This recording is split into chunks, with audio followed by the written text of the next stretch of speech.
Hey, welcome to Buddy Blake's podcast. I'm your host, and today we've got Buddy Blake himself in the house.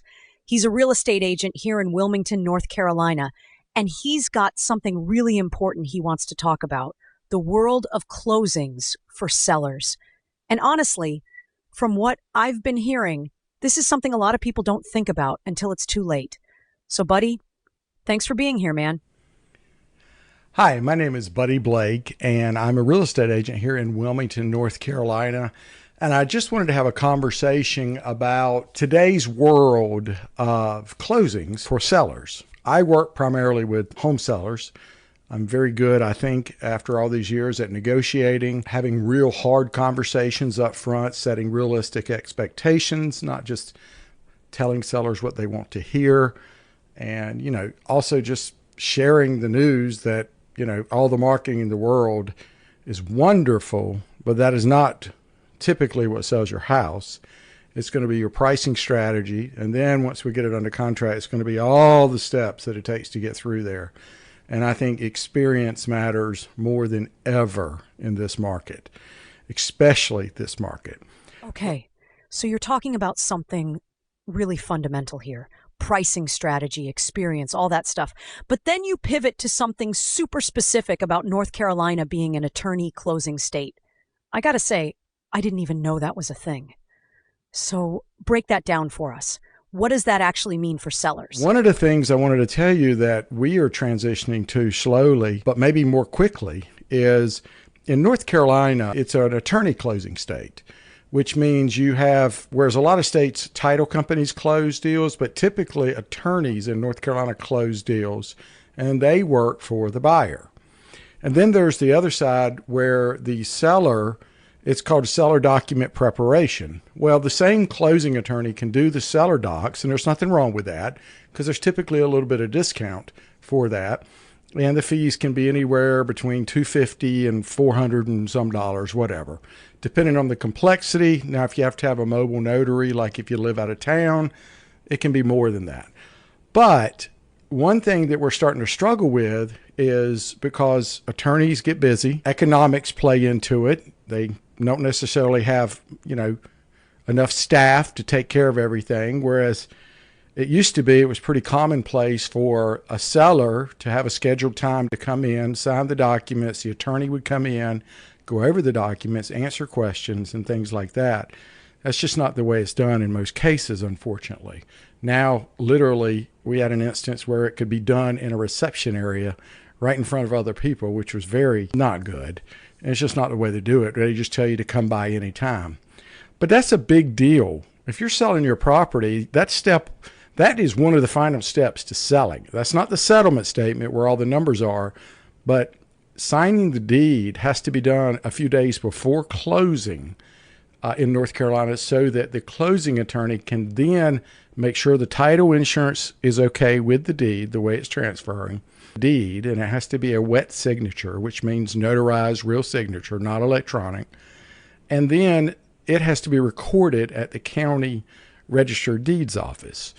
And that is a tremendously important instrument, and it has to be done a few days before closing so that everybody can approve it. If there's a lender involved, if there's a title company involved, which there's always going to be a title company involved, and the closing attorney has to approve it.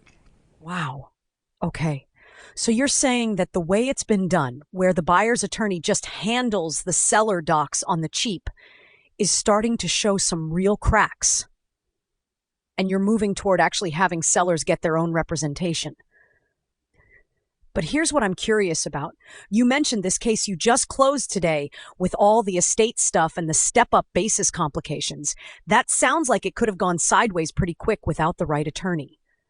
Tell us about that situation. So with that said, we are moving back to, and we're finding some attorneys that are prepared to do this, where it's actually seller representation. It costs a seller a little bit more money, and they don't have to do it. They can still go that route.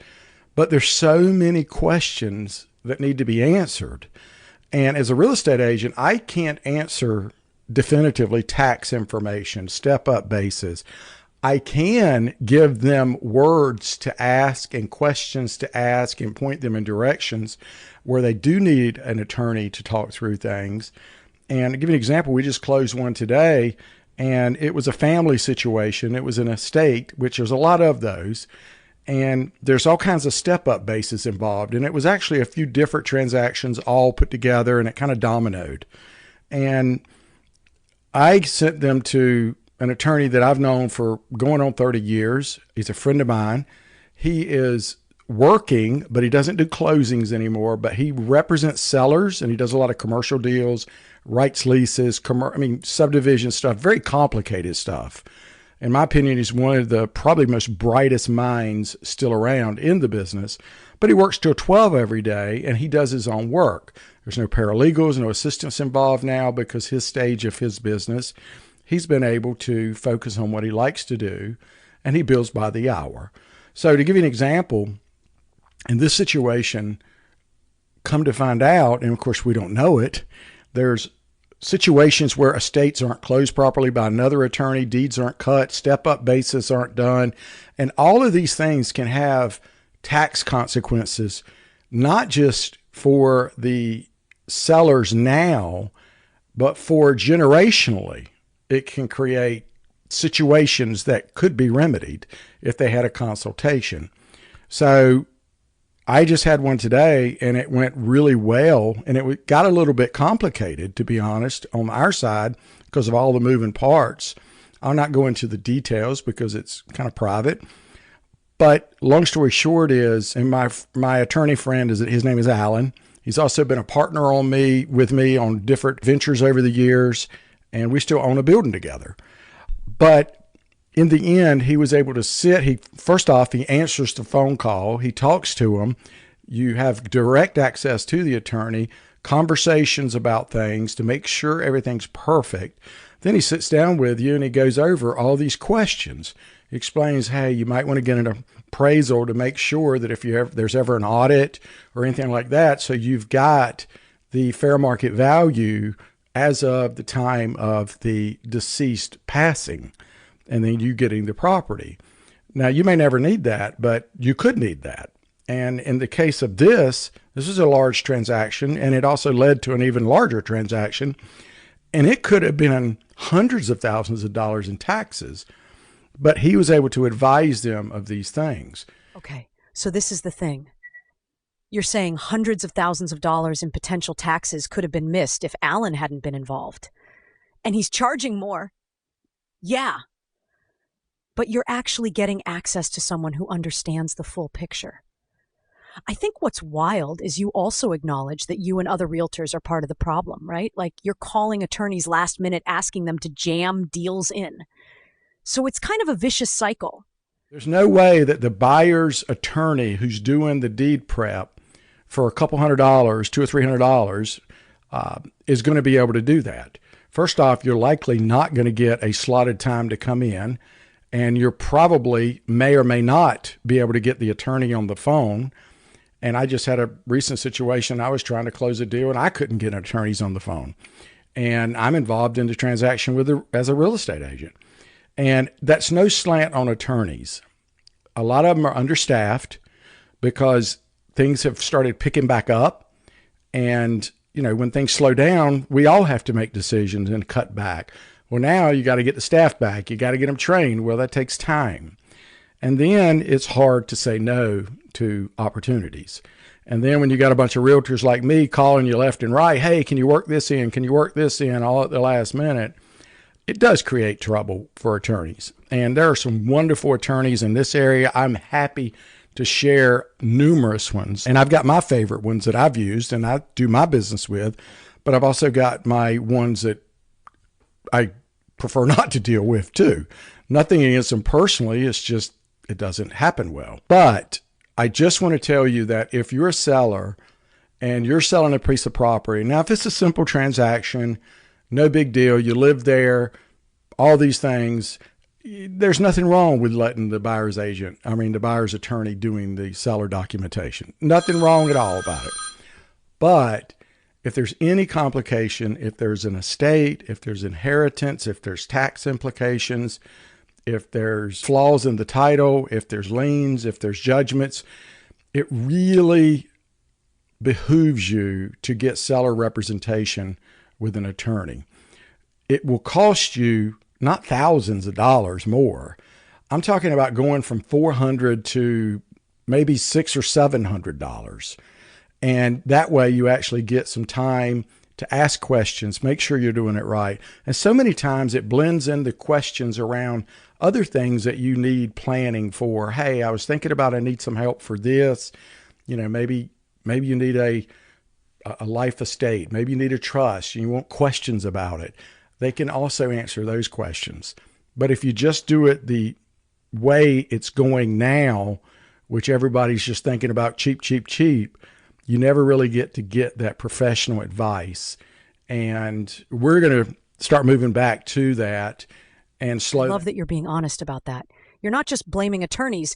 You're saying, hey, we're doing this too.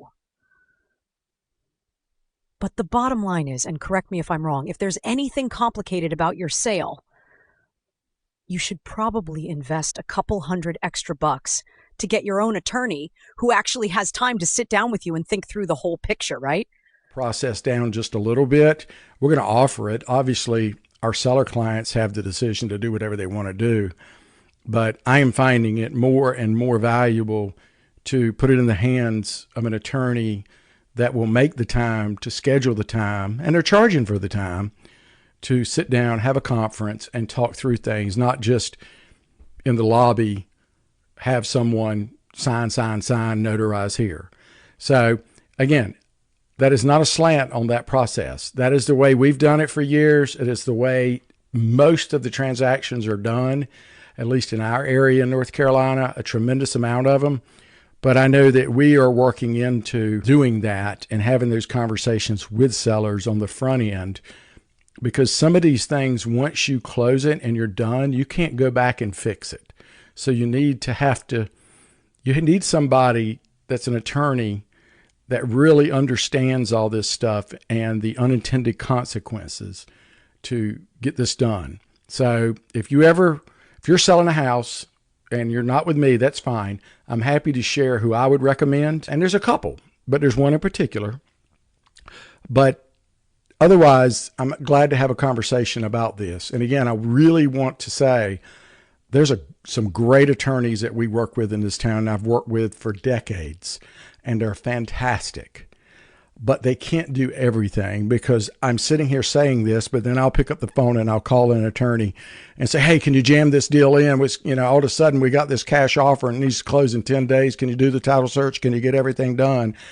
And so they're doing those things too. So we're talking out of both sides of our mouth a little bit as realtors, because, it's easy to complain about getting it done, access and things like that. But the other side of it is we're jamming stuff on them at the last minute. But anyway, seller representation, it's not normally done. It is always done on commercial deals, interestingly enough, or development deals. And I think that it's worth a few extra $100 as a seller to make sure everything is done well and done properly, especially if there's estates involved, trusts involved, anything that could potentially be tax implicatable. Buddy, I really appreciate you coming on and laying this out so clearly. It's not just about saving a few bucks on closing costs. It's about protecting yourself from mistakes that you literally can't fix after the deal closes. And that's something every seller needs to hear. Thanks so much for being here and for sharing who you'd recommend too. This was really valuable.